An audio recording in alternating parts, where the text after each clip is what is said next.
Duarte Pacheco é um nome histórico do PSD na Assembleia da República. Foi deputado em 10 legislaturas, sendo que vai estar connosco à conversa neste Direto ao Assunto, num dia em que há novidades sobre as autárquicas no Partido Social Democrático. A direção do PSD aprova cerca de 2 dezenas de candidatos às autarquias e já hoje decidiu a direção do PSD retirar a decisão aos acusados do processo Tutti Frutti e ficar com uma palavra final sobre os candidatos em Lisboa. Também, nos últimos minutos, confirmado que o PSD vai dar um apoio à candidatura de Santana Lopes na Figueira da Foz. São temas para abordarmos neste Direto ao Assunto com Duarte Pacheco. Muito boa tarde, obrigado por se juntar a nós aqui na Rádio Observador.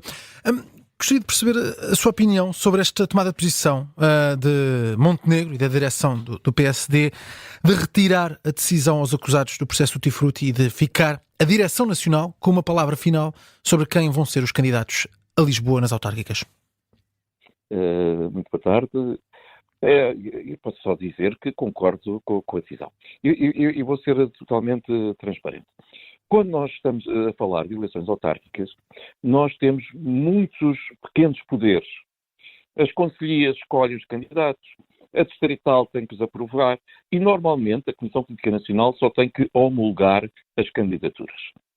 Mas todos nós sabemos que no final do dia, quando for esse dia de eleições, a cara que aparece como vencedor ou como derrotado não é o presidente da Conselhia A, nem o presidente da Distrital B. É o presidente do partido. E sendo assim, é natural que o presidente do partido, os anteriores e os próximos, queiram ter uma palavra a dizer. Se o processo é pacífico, se a candidatura é consensual, se não há nada que se possa apontar, para que estar a interferir naquilo que são as escolhas das bases?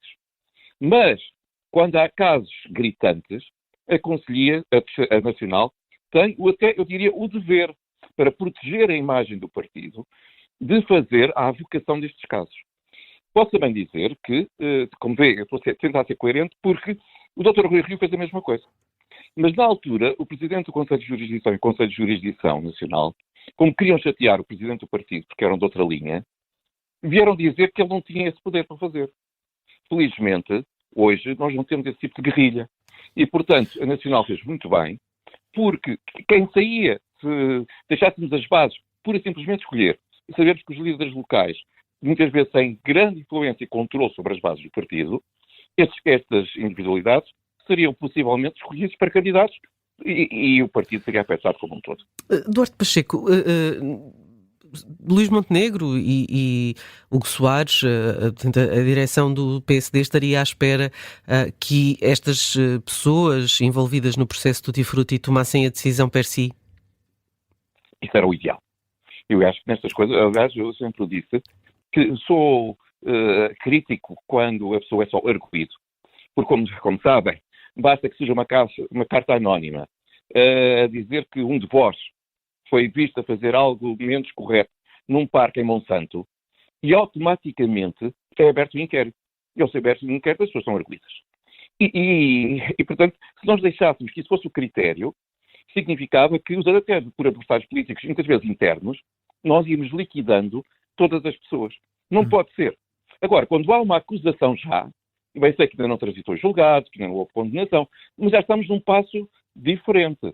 E havendo essa acusação, quer dizer, devia ser os próprios a dizer, e perante isto, eu acho que estou inocente, vou lutar pela minha inocência, mas eu não saio das funções que estou e não me vou recandidatar até que o processo fique resolvido. Esperando que o processo seja rápido e que não demore outros 8 anos. Portanto, não tendo uma decisão dos próprios, fez bem a Direção Nacional em tomar esta decisão. Já estava a saber qual é que ia ser o resultado. Era o resultado a propor-se. Quanto a Santana Lopes, figura histórica no PSD, mas que acabou por se afastar do partido, criou outro partido, depois avançou de forma independente à Figueira da Foz. Com Montenegro, nas últimas legislativas, surgiu novamente perto do partido, mostrou apoio à candidatura Montenegro, esteve na campanha, na Figueira da Foz, com Montenegro, tem estado próximo também desta liderança, assumiu que poderia estar disposto a voltar ao PSD e agora recebe o apoio do Partido Social Democrata para as eleições autárquicas. Parece-lhe uma boa decisão e um bom regresso a esta ligação entre Santana Lopes e PSD? Parece-me que é um apoio muito semelhante àquele que o professor Cavaco deu à reeleição do Dr. Mário Soares como Presidente da República. É que, percebendo que ia ter uma derrota se tivesse um candidato próprio, vale mais dizer, nós não apresentamos candidatos e apoiamos quem já está em funções. Eu acho que é muito parecido. Porque eu tenho muitas questões. O Dr. Santana Lopes deu muito ao PSD, mas resolveu criar um partido contra o PSD. Porventura, ele pensava que metade do partido ia atrás dele. E depois constatou que nem sequer conseguiu ser eleito deputado. O que significa que o PSD, afinal, é muito mais do que o Dr. Santana Lopes. E, portanto, eu tenho muitas dúvidas quando as pessoas saem, porque não conseguem aquilo que querem, e depois regressam e são recebidos de braços abertos como se nada fizesse. Sei que Cristo manda-nos fazer isto.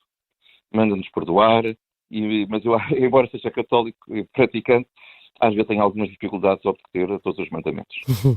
E já agora sobre dar a outra face, Nuno Melo disse hoje que gostaria de ver um candidato da área política dos centristas nas presidenciais, garantiu que o partido ainda não discutiu o tema, mas gostava de ver um candidato mais ou menos consolidado da sua família política. Vai haver aqui um irritante dentro da Aliança Democrática?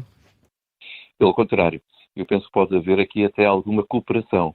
Eu acredito que esse eventual candidato não chega até ao fim. Um pouco à PCP, muitas vezes. E por isso ganhamos mais tempo de antena. O Dr. Marcos Mendes tem ali alguém que vai fazer, se calhar, até o trabalho mais desagradável, permitindo ao Dr. Marcos Mendes aparecer muito mais pela positiva, sendo o candidato simpático e outro que faz o trabalho menos bonito. E, portanto, pode ser uma estratégia de conseguirmos o objetivo que se pretende, que é a passagem do Dr. Marcos Mendes à segunda volta e depois a vitória. Nós chegamos a este candidato, naturalmente, à mesa de votos e ao boletim de votos. O que está a dizer é que utilizar um candidato do CDS, de certa forma, para retirar também votos a outras candidaturas dessa área, como, por exemplo, do Almirante Gouveia e Melo, e assim colocar Marcos Mendes numa posição mais favorável para uma segunda volta? Eu acho que o candidato do CDS não chega a ir... Sequer à primeira volta. Acho que não chega. Mas... Agora, quando nós vamos por uma campanha, isso acontece muitas vezes nas campanhas autárquicas. Sim. O candidato à presidência da Câmara tem que aparecer pela positiva. Tem que ser alguém simpático, que as pessoas gostem, se revejam, etc. E alguém tem que fazer o trabalho de crítica à gestão, e as pessoas não gostam de quem diz mal. As pessoas não gostam de regras de quem aponta os defeitos. Gostam mais de quem apresenta as ideias e os projetos. Mas, para que as pessoas mudem e reflitam sobre aquilo que foi feito, é bem feito, é preciso alguém que faça esse trabalho. Ora bem, e às vezes é o candidato à Assembleia Municipal que tem que fazer esse trabalho. Aqui pode acontecer. O PCP tinha muito isso. O PCP e outras forças de esquerda apresentavam candidatos que não chegavam ao dia da votação, mas tinham os tempos de antena, os comícios, etc., para bater, por exemplo, o professor Cavaco. Então, imagina uma situação semelhante e depois uma desistência para Marcos Mendes? Em função de Marcos Mendes? Não tenho grandes dúvidas. Mas e se o candidato da área centrista for Paulo Portas? Vê isso a acontecer? Mas não será Dr. Paulo Portas. O Dr. Paulo Portas nunca seria para desistir. Seria para ir até ao fim, mas isso significava que dificilmente o candidato centro-direita passaria à segunda volta e eu acho que ninguém quer dar a presidência à esquerda. Deixe-me fazer agora outra pergunta ainda relacionada com a questão das presidenciais, porque ontem Marcos Mendes deu a sua primeira entrevista enquanto candidato e parece ter a lição muito bem estudada. Esta questão de apontar a Gouveia e Melo o facto de ser uma pessoa com pouca experiência ou nenhuma experiência política pura e dura, é um bom método? É verdade.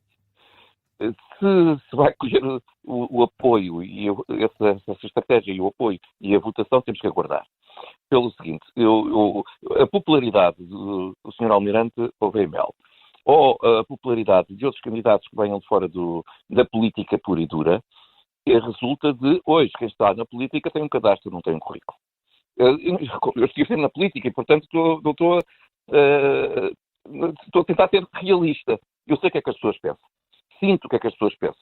E, por isso, assumirmos como políticos nem sempre é algo que possa colher apoio. Mas também temos que ser pedagógicos e explicitar às pessoas o seguinte.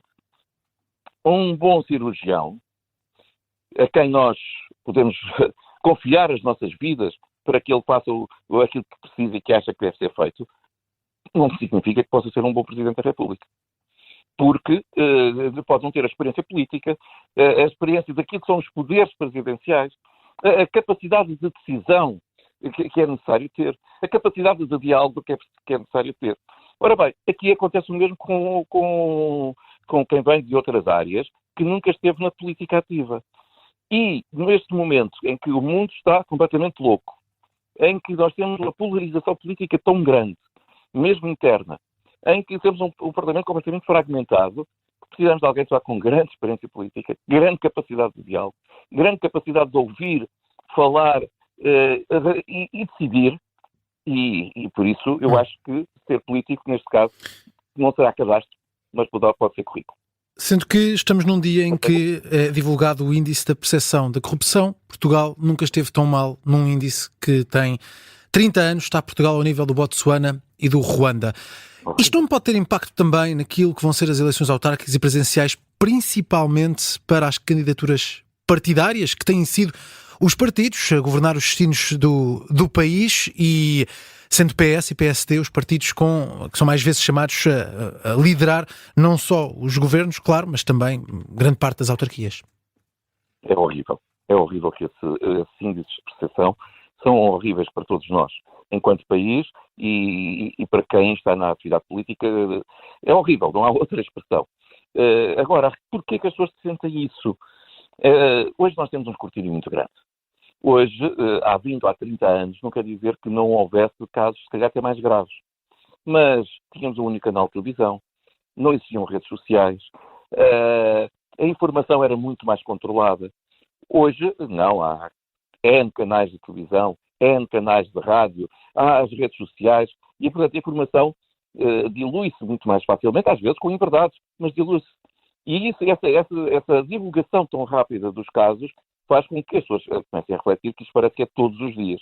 Mesmo quando às vezes são coisas quer dizer, os políticos não são santos e se calhar todas as pessoas fazem. Mas se um cidadão normal fizer algo de pedir a alguém para ter uma consulta médica, isso não é visto com defeito. Mas há notícias a mais sobre corrupção? Há pouca capacidade dos ouvintes, dos leitores, dos eleitores sobre aquilo que são notícias de corrupção e de perceber aquilo que também está escrito ou que é noticiado? Estou a tentar perceber onde é que está a querer chegar. Se eu passar por um quiosque e vejo as manchetes, eu não vou ler o jornal, mas a manchete está lá e entrou-me na cabeça. E, portanto, eu acho que há, de facto, muitas vezes informação que não está correta. Há muita especulação e as pessoas aceitam como boa aquilo que sempre que é transmitido.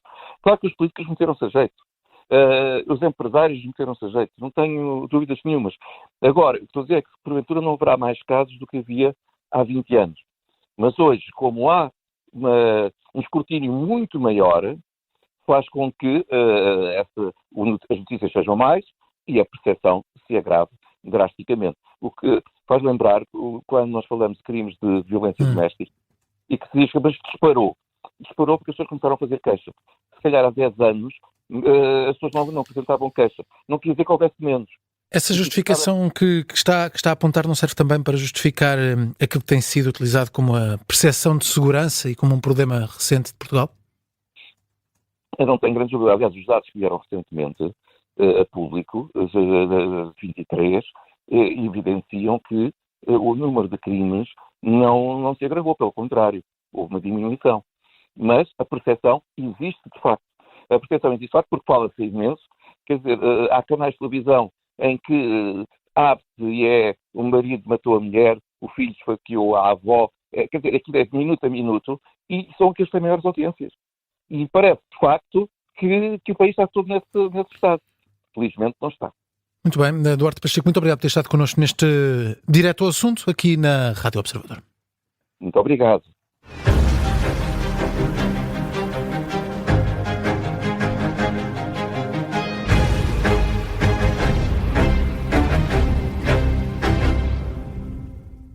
Se gostar deste podcast, pode seguir, dar 5 estrelas e comentar o episódio na Apple Podcasts ou no Spotify.